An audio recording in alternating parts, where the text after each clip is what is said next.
Good morning. Morning. My name is Lori Vietz, and I'm a proud CPS parent of 3 children, 2 of which have extensive IEPs, individual education plans.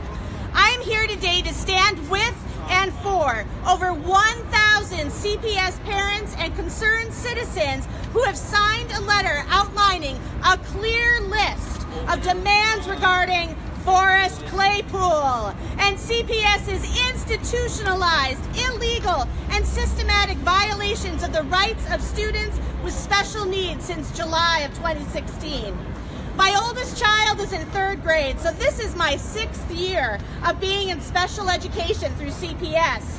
I was so naive when we started pre-K. When the first big round of budget cuts came, I was like, no, this isn't going to affect my family. My child has special needs. He is autistic. He needs supports and services. What kind of system would purposely harm families like mine? Well, let me tell you, Chicago public schools purposely harm families like mine. Every year the cuts were more intense and classroom supports were stripped to bare bones. But just when you think there is nothing left to take from us, things got even harder.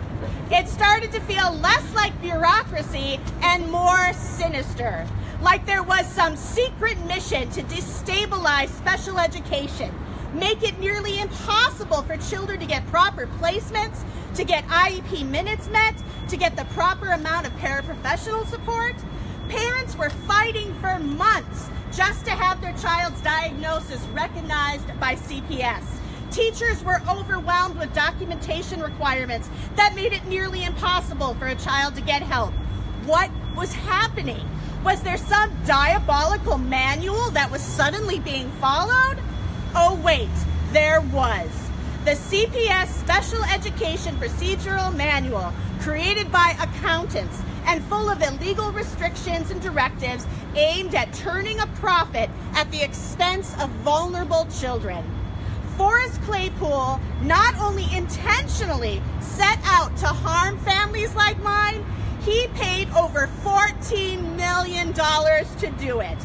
$14 million to create barriers to access for services for special education students.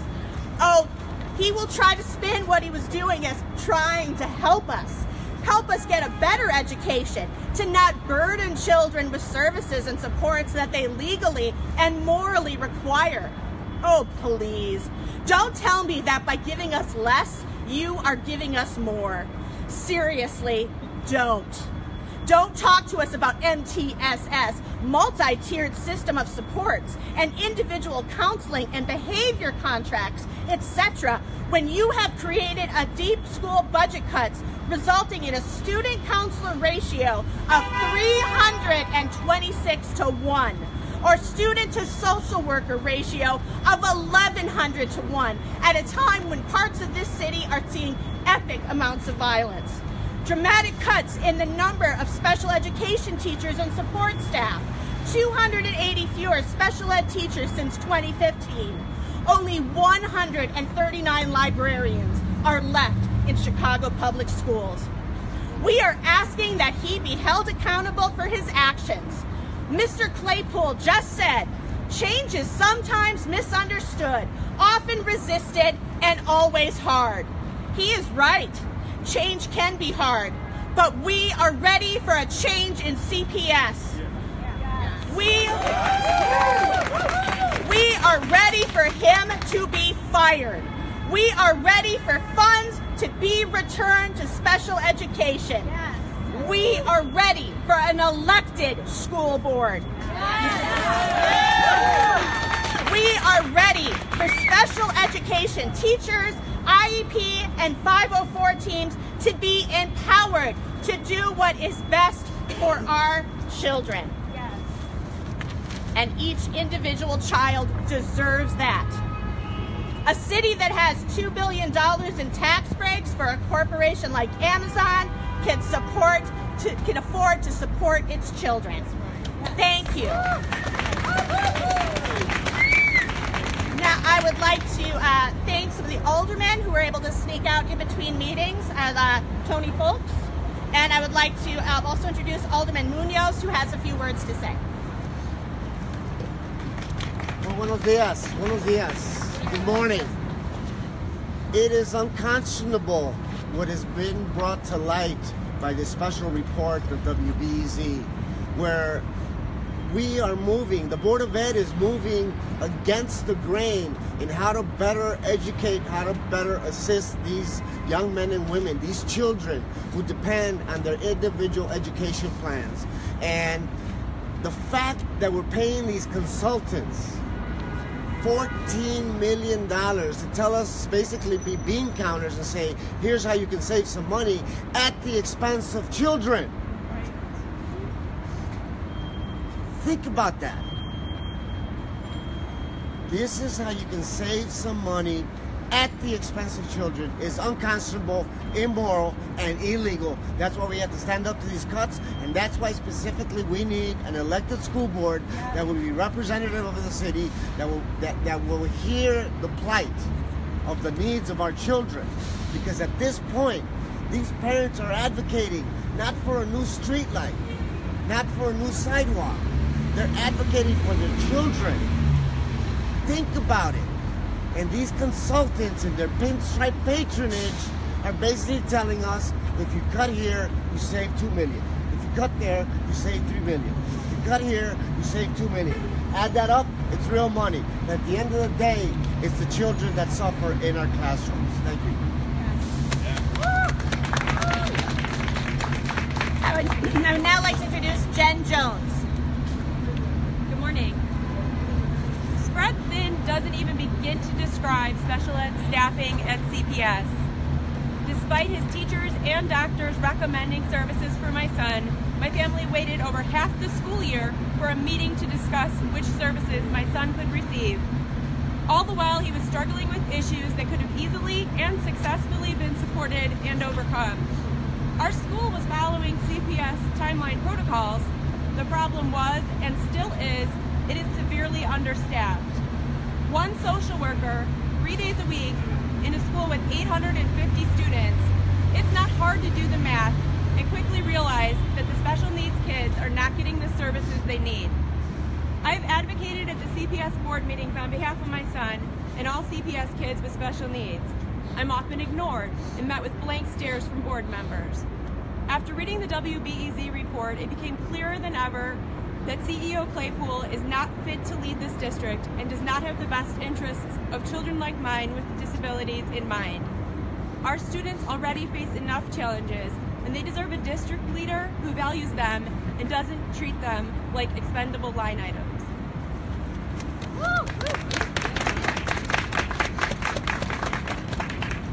Julianne Neely.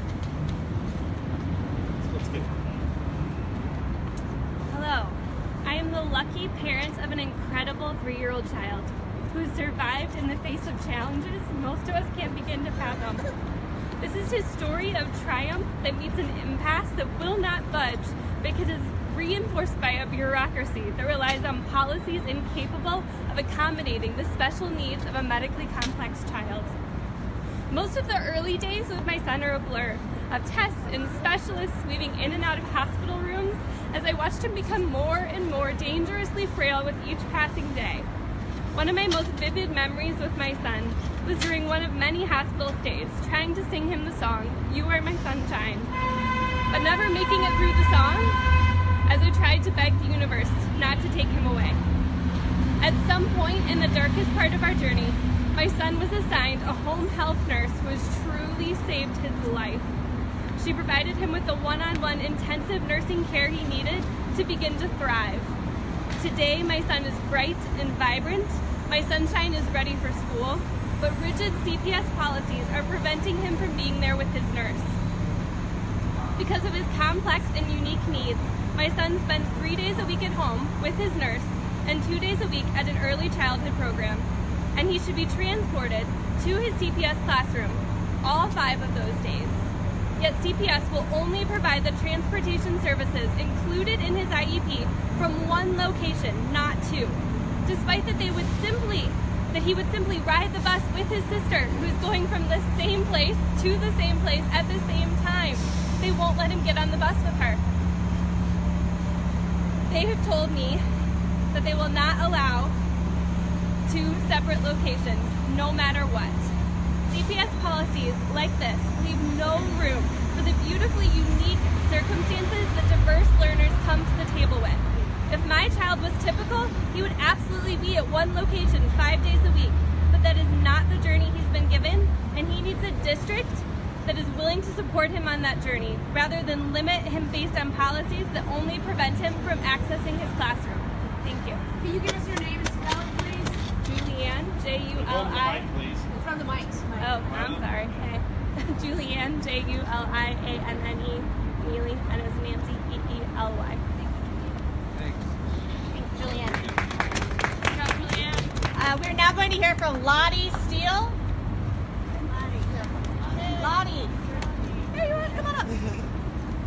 Good morning, everybody. My name is Lottie Steele. I live on the west side of Chicago. My main concern is that when they cut services for special ed for all these children that can't get service, can't get therapy, can't get speech therapy, it eliminates their chances to further their education. We as parents, we're not going to always be with our children all their life, so they need these assets to be able to take care of themselves. And when they keep showing us the CPS that they don't care about our kids, they don't care about poor people, they don't care about if our kids get educated or not, we're not going to always be in our children's life. They always going to need some reinforcement to help them in their education so they can be able to be sufficient to be able to take care of themselves. We have a lot of children that need help and they're not getting the services. And then to see that CPS is using racial stimulation and racial suppression and treating our children different from among our white children, it's depressing and it's sad to see that they're not getting services they need. They get $3,000 more money than our own children do. And that's not right. You know, it shouldn't be a racial, it shouldn't be a white and black thing. Our children need these services, and our children are all our lives, and we want them to have a better life than we did. So why would we, make things shorter for them and provide for them when they need these things? And I thank you for listening, for coming out. Thank you. Thank you.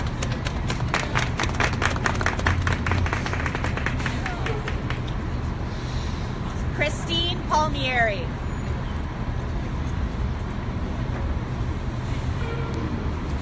Hi, my name is Christine Palmieri. I'm a parent to a diverse learner on the north side. My son has autism, and he was affected by the illegal procedural manual, parent justification form, and the deceitful efforts to cut special education last year. I'm also a founder of Chicago's SPEDPAC, a special education parent advisory council, intending to bring a voice to special education families throughout Chicago. CPS cut many special education teachers and special education classroom assistants over the summer from the budget for the 2017-18 school year. The board promised to make these positions whole by giving schools an opportunity to go through an appeals process for these needed positions. They lied to us. Many schools have done that appeals process, and yet these positions have not been made whole. They are sitting upstairs in a boardroom in front of an appeal board who has nothing to do with these students or schools, only to be further delayed and eventually denied. The Chicago SPEDPAC is demanding that all open appeals by schools desperate for these positions be cleared, approved, and fully funded to the schools by the 1st of November. Our voice must be louder than those of paid special education or other consultants. And our students must get what they deserve and what they are owed.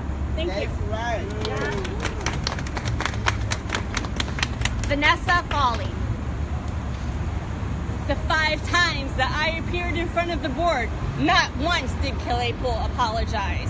Instead, I received numerous emails of intimidation telling me if I wanted my child to get the services that she needed, I had to go and sue them. My family did not have the capable means to do that. My daughter was denied an IEP twice with autism, despite numerous doctors saying that she needed services because of her autism. I was denied mediation. I was given a 504 plan that wasn't even followed. My daughter regressed. I want the year that they destroyed from my daughter to be given back to me. How are you going to pay me back for what my daughter lost? And our final speaker, Troy LaRiviere. My name is Troy LaRiviere. I'm the president of the Chicago Principals and Administrators Association. When I took office in the summer of 2016, I began to ask principals what their major concerns were. Almost to a person, the number one concern expressed by principals were the new special education requirements and manual that had been created by the Chicago Board of Education.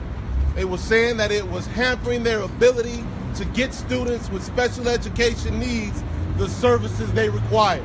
And so we began to investigate, collect data, and we presented our findings at 2 Board of Education meetings.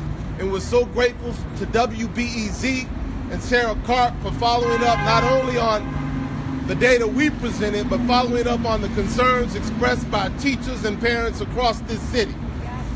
What I want to do here today is project the voices of principals and the opinions of principals on these changes.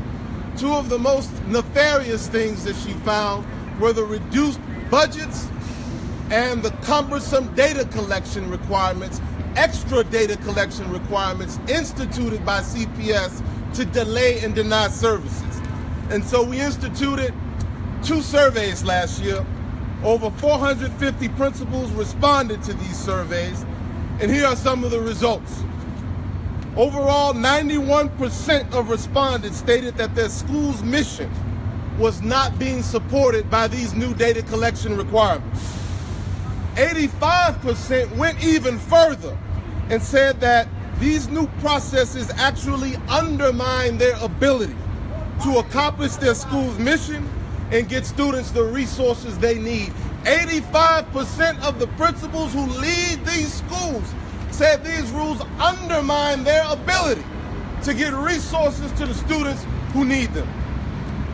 Another 86% stated that they believed it was unreasonable to expect a principal to meet the special education data collection requirements and adequately perform all of their other duties. 71% went even further and stated that it was not only unreasonable, but impossible to perform that data collection and meet all of their other requirements and responsibilities.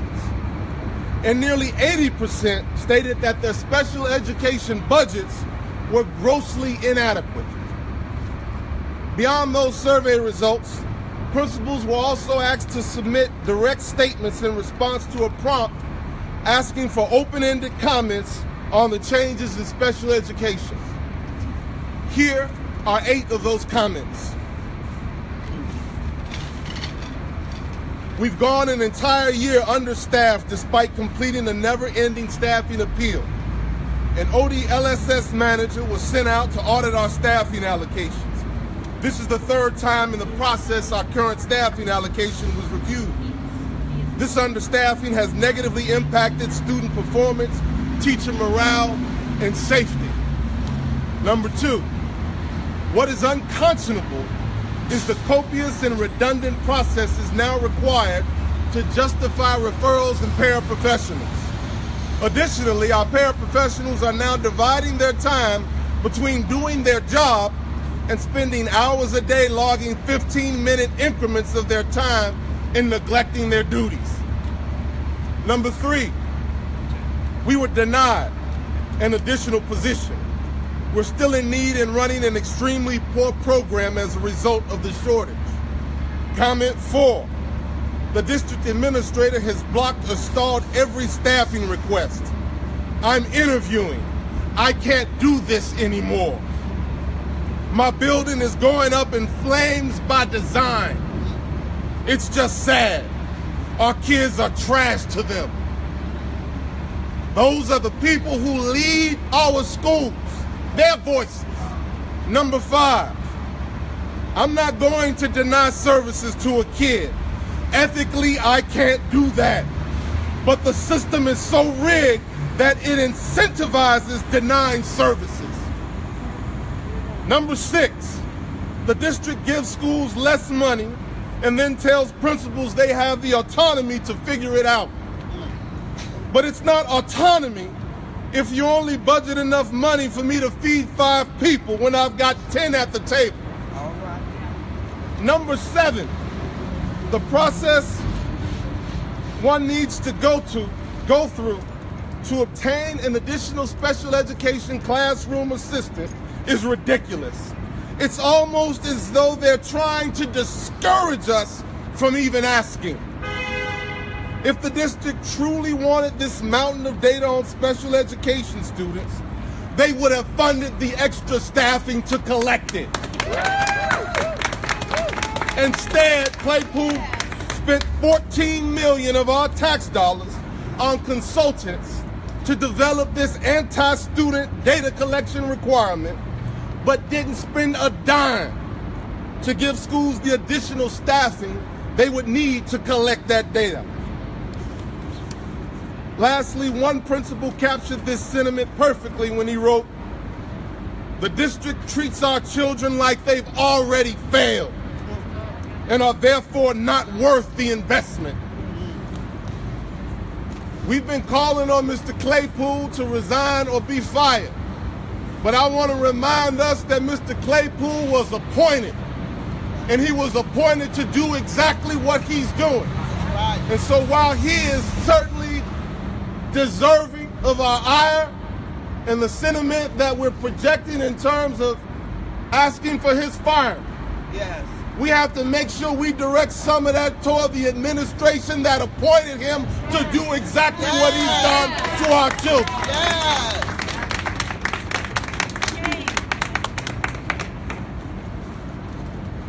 And we do, we do have one more speaker, Alderman Wagaspak.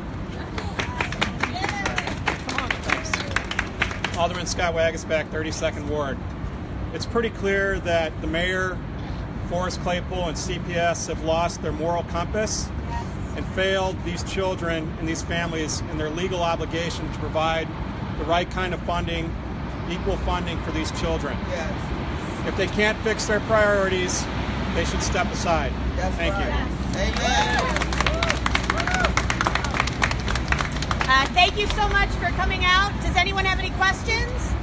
I know some of our speakers do need to go inside for the Board of Ed meeting, but a lot of us couldn't even get in because they only take 60 people. So if you need anything from us, we'll be outside. Thank you again.